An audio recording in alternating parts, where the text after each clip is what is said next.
This video is about 3 patterns that you need to heal if you want to grow your business. Now, if you're someone who's a high achiever, hardworking, maybe an entrepreneur, someone who's doing cool things in the world, and you want to learn how to grow your business beyond more just marketing workshops or looking at metrics or improving your Facebook ad campaigns, and you want to look at what are the fundamental patterns of you as a human, as a man, as an entrepreneur in the world that could be limiting or holding you back in some way, and recognizing maybe there's parts of me that I get to work on. Maybe I could be some kind of bottleneck in my business that by growing and working on these 3 patterns, I can actually fundamentally change and transform how I show up in the world and my business.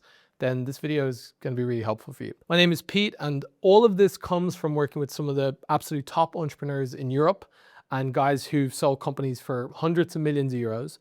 And it's always the same 3 as at the core. Of course, there's many offshoots of the 3 patterns I'm about to explain, but understanding these 3 fundamentally and even taking a few small steps to change these in your life is going to make huge shifts, because I see it every week. So in this video, I'm going to break down these 3 patterns that I see with pretty much every high performing guy and entrepreneur. And I'm going to show you what the shadow of each of them is, which is like the dark side, which is what happens if it's running for a long period of time and never checked or healed. And then also what the evolved version of each pattern looks like. So giving you a bit of a North Star to work towards, like the healed version of the pattern, so you know what to work towards, and hopefully some steps and tips for you to get there as well, so you can really start to action this in your business and your life. So we're going to start with pattern number 1, and this is like pretty common for most guys who are achieving and doing things in the world, and it is what's called the overachiever pattern. Now, the overachiever is the guy who is constantly on, constantly going, push, push, push, go, go, go, never stop. He's the guy who wakes up at 5 and he's already done his ice bath routine, and then he's already in work before anyone else gets there, and he's hustling all day and he's pushing himself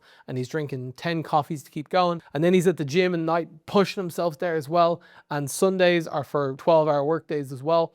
And he's just constantly going, never stopping. This is kind of like the typical almost David Goggins or Alex Hormozy style of just never stop, keep working. And that's a great approach for a period of time, because it's going to get you progress, it's going to get you some results.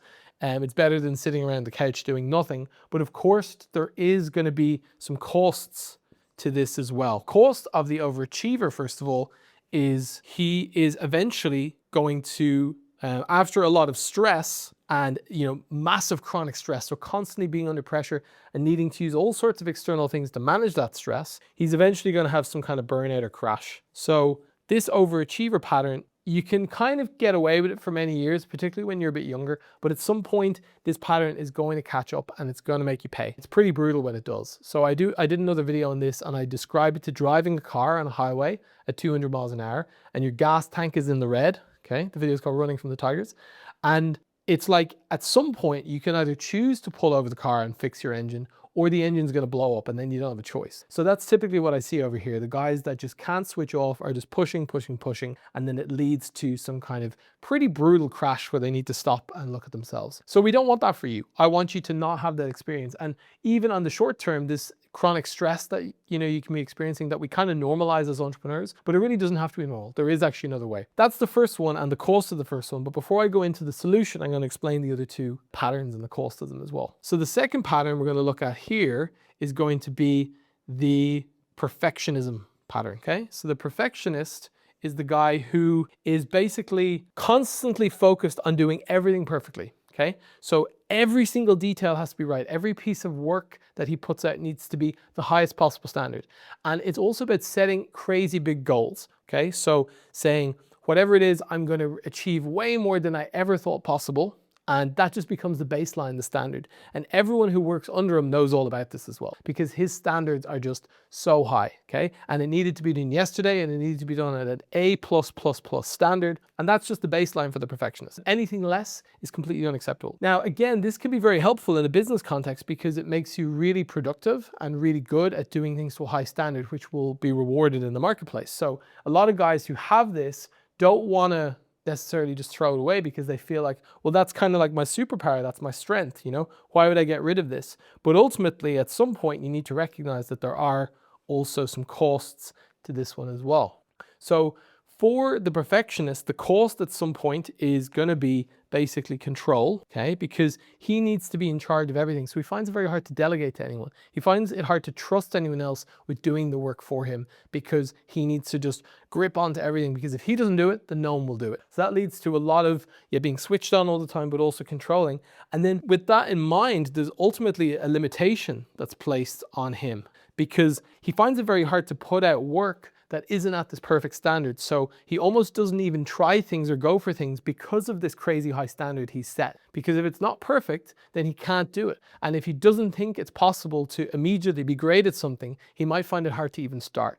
So this is where the perfectionist actually starts to limit himself and prevent himself from growing and just having the opportunity to kind of maybe fail or mess it up a few times and figure it out as he goes and ultimately grow and become better. So that's what's available here. And that's the dark side of the perfectionist. And then finally, our third and our most fun is going to be the pleaser. So I have many videos on the topic of people pleasing, and they're all equally juicy. But if you're someone who feels like you need to always be a good person and do nice things for others in order to be liked and have your needs met and get ahead in life, then probably in some way this is going to be impacting your business in a negative way. Okay. Now, typically how this shows up is if you're a pleaser, you're probably very good at reading the room and knowing what each people need, at being empathetic and knowing how you need to change yourself around others. And that's a great strength. I don't want to take that away from you. But at the same time, if you're constantly always doing nice things for others and find it hard to say no, then you're going to start finding yourself giving a lot more than you actually want to give. Okay. So that's what we call overgiving. So you're overpromising, you're on that sales call and the client says, oh yeah, I know we agreed this deal, but can we just add 50% more on top for the same price? And before you even have a chance to think about it, your mouth just blurts out like, yeah, sure, whatever. And then you're left sitting after the call going, oh my God, I've committed to this huge amount of work now. It's not even worth my time. And now I won't have the energy to work on any new projects because I'm going to be fulfilling this for money that actually isn't really even worth it. And hating on them for asking and hating on yourself for agreeing to. So just nobody wins, with this. And that leads to ultimately a feeling of resentment because, now you're going around living your life based on other people's terms and you're annoyed at them for it, but you feel like you can't do anything different because you have to always be a good person and avoid conflict. So at the core of the pleaser is never having anyone be angry with him and always being nice and good at the expense and cost of himself and his needs and what he truly wants. So these are the three patterns. The overachiever, the guy who's always pushing, driving, always stressed, never stopping, eventually crashes at some point. The perfectionist who needs everything to be perfect, who finds it so hard to fail and is super hard on himself, leads to massive control and limiting himself.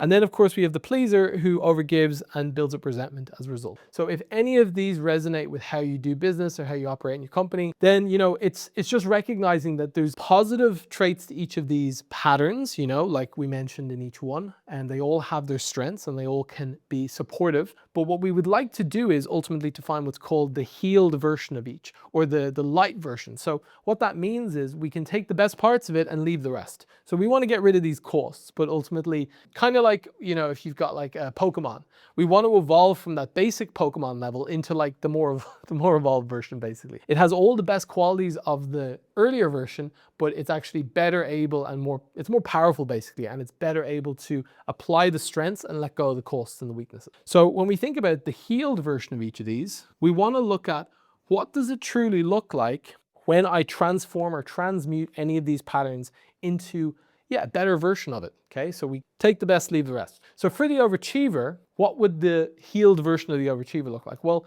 it would look like someone ultimately who is able to find in his work, he's able to still work really hard and do a lot of things. He doesn't become some fat lazy slob on the sofa, but ultimately he's someone who can work hard and he can find fulfillment in his work. So he can actually go out and he can actually enjoy what he's doing. He can feel happy and he can work on things that feel really great to him, not because he needs to do it to prove himself to the world, but because he's actually enjoying the process of creating and doing. And that's really great for him, So I've seen many guys who've come from this really hustle background who still keep their drive and their ambition. That doesn't just go away, but they're actually able to enjoy the process much more, both in terms of what they're doing and also what they choose to work on and who they work with, because they're less focused on always pushing themselves all the time, and they're more focused on just enjoying the process. The second benefit of healing the overachiever pattern, which on some level is going to involve processing and letting go of whatever deep fears are chasing you. I've got one or two other videos on this. One is called You're Not Ambitious, You're Running From Something. We're going to link it at the end here.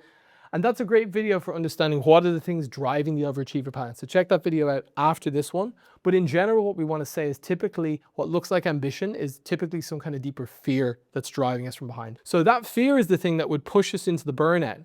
So by healing and processing that fear, the overachiever pattern actually gets moved into something that has more longevity. So instead of being someone who, cranks it for 10 years and then has a burnout, you're someone who can now sustain that level of output over a much longer period of time. So you got those compounding returns by staying in the game for longer and longer and amassing more and more experience and skills and expertise. And that's going to serve you much better in the long run. So it's less about trying to sprint to the end of the race and more treating it like a marathon. And that's what healing the overachiever can do. It's going to give you that ability to go for the long haul. Next up, we have the perfectionist, okay? Now this is a good one because the perfectionist is the guy, like I said, who everything needs to be perfect. He holds himself to an incredibly high standard. He doesn't accept any less from himself or other people around him. And that leads to a lot of control and limiting of himself and his team. So what happens when the perfectionist lets go of this need for everything to be perfect all the time, he actually allows himself to move into a state of creation that's much more driven by flow. Okay, so when I say flow, I mean the ability to create from a place of true creation, not just trying to force things to be a certain way, but actually being able to truly express creatively what he wants. The juice and the gold of this is that by letting go of the need to be perfect, we allow the process of creating something that is great and has maybe even never been done before to emerge. And the perfectionist, he doesn't lose those high standards that he has, but he's just much more accepting and forgiving when it's not perfect from day one. Okay, and that prevents him from limiting himself and stopping himself from maybe trying new things or stepping into new fields. So he's actually much better at growing and learning and improving himself as a founder, as an entrepreneur, as a person, as a man.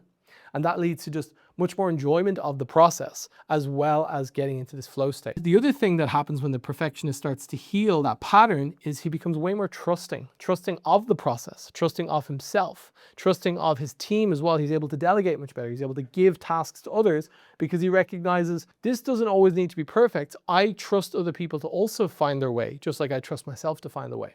And that leads to just way more letting go of control. And he can just take his hands off the wheel for a minute and be like, it's going to figure itself out. We'll find the way. Let's see what happens. And the ease that comes from that and the flow that comes from that is honestly priceless, speaking as an ex-perfectionist myself. And finally, the grand finale, we have the people pleasing. So for the pleaser, he's the guy who's been giving too much and resenting everyone for it. So what actually happens when the pleaser stops pleasing everyone all the time is he moves from being someone who wants to just keep everyone happy into someone that actually more is focused on service.